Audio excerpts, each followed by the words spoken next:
Your body is trying to heal just like your brain's trying to heal, just like your spirit's trying to heal. We're going to try to do all of this, but we can't focus on one more than the other. Everything is different, and human beings are creatures of habit, so it takes a little bit of time for us to acclimate, but we do usually in about a week or two. You're not eating right, you're not doing anything, physically healthy. In the throes of addiction, it's a lot of isolation, you sitting in your home, drinking, using by yourself, those kind of things.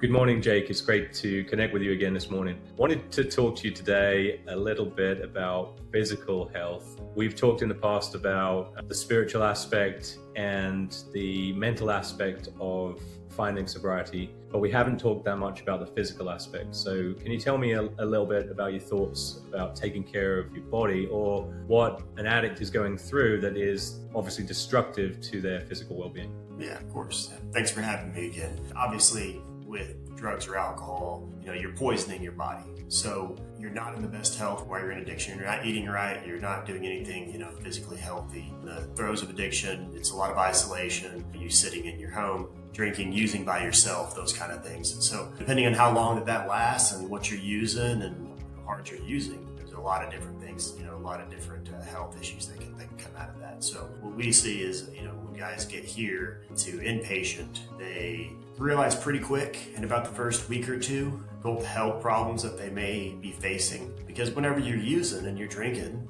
you don't really notice, this hurts or this is going on. You don't even pay attention to it. You don't even notice. So when they get here, they start feeling a little bit better and they realize, okay, well, my teeth hurt, my back hurts. There's a lot of different things. Blood pressure is high that they begin to notice. And so really for us, it's kind of a little bit of a balancing act, because they're here to focus on recovery and the physical health is part of that. And so we really have to let them know that, hey, you're not going to feel right. Your body is trying to heal just like your brain's trying to heal, just like your spirit's trying to heal. We're going to try to do all of this, but we can't focus on one more than the other. We've got to keep this all in a balance. So we offer a bunch of different things here to help with we have a chef, a dietitian, we have a gym. We sit on 70 acres at our Purcell location, so there's plenty of room to kind of move around. We've got all the activities you can want to kind of try to stay fit with, volleyball and pool and things like that. So want them to start feeling a little bit better, start getting active, start getting into that habit of doing something for yourself. So whenever you get out of here, that you can continue that on.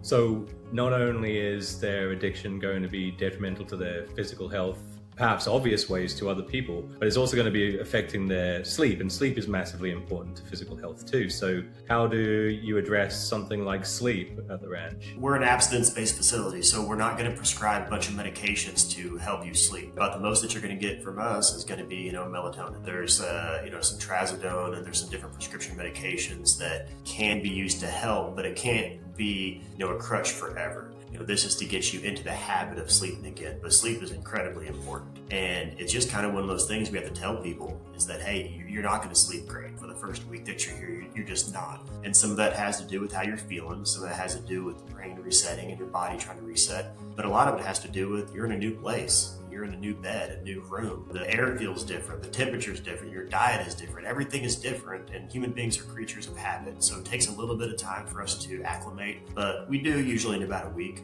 or two. But until guys really start sleeping, it is difficult for them to kind of participate in the program. There's a routine or a regimen to a schedule in terms of eating. So you said that you have a great kitchen, you have a chef. How does their day start? They start with a good breakfast? At 7 a.m. they're at breakfast, and it's kind of funny. When I met with our dietitian, so we switched dietitians, and our dietitian this year, whenever we had sent our menu and she was looking at it for approvals, and she needs nutritional facts, she wants trans fats, she wants carbs, she wants everything, proteins, all of that. Well, whenever I sent it to her, she had a conversation and she kind of laughed and she said, this diet would never be approved at a hospital. I said, okay, explain that to me. And she said, I understand that your population, your clientele is different than those that are going to be in the hospital because of, surgeries or things like that. Because the diet is going to be, high protein. It's going to be high carbs. It's going to be, a lot of calories. And it's things that you probably don't want to eat for your entire life, but for the month or 2 or 3 that you're here, a lot of guys come in here underweight. They need to put on in some way. They need to get those proteins. They need to get back up. And so it was kind of a funny conversation that she, is making our menu, approving our menu, and she's just like, this is so specific to your population and what addiction does to people, because it devastates the body. And so we try to work with her to try to replenish that, but it was just a funny conversation we had. So breakfast at 7 and then lunch and dinner. Yeah, lunch at noon, and then dinner at 5. That's the same every day, Monday through Sunday. It's the same. So it gets guys into that habit. It gets them eating again. Me personally, I'm not good at eating breakfast, but they say breakfast is an important meal. So you get your day started right. So we try to do that, but they get those 3 meals and they're all big meals, and they have different options, and they have, there's salads and there's high proteins. And so, you don't have to eat all the big fatty meals, but it's hard to avoid.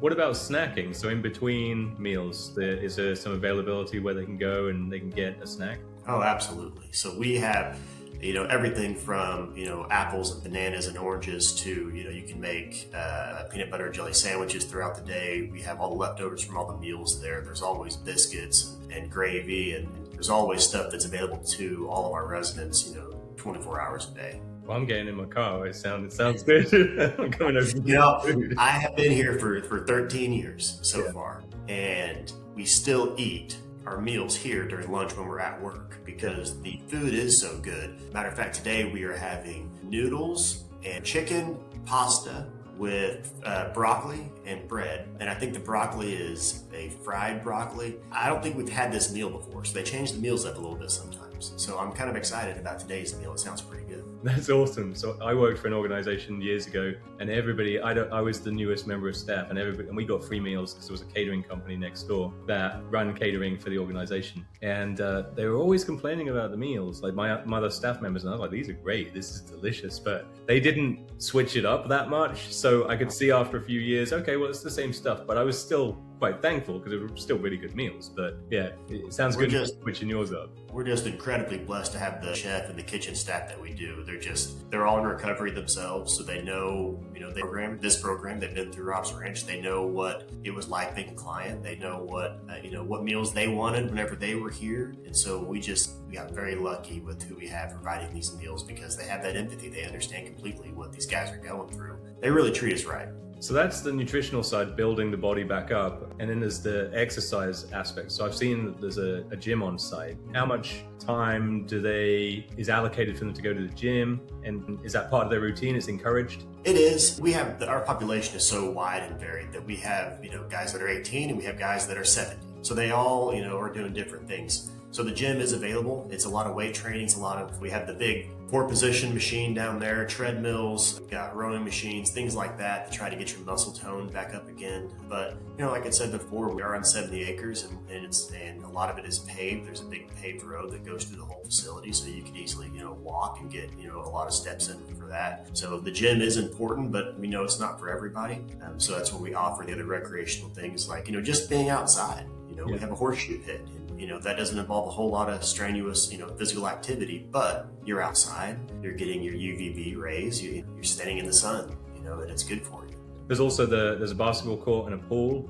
Absolutely, yeah. So the pool we've got set up, and it's got a volleyball net in it, and the guys are in it every day. From the day we open it to the day we close it. I bet if we had it open during the winter, they'd still be in it. So yeah, they're in there, they're playing basketball. Pretty cool place because it is a male-only facility. So men, we tend to be a little competitive. So it gets a little rowdy out there sometimes, but at least they're out there doing something. And then I seem to recall that you said that there's a pond that they can fish.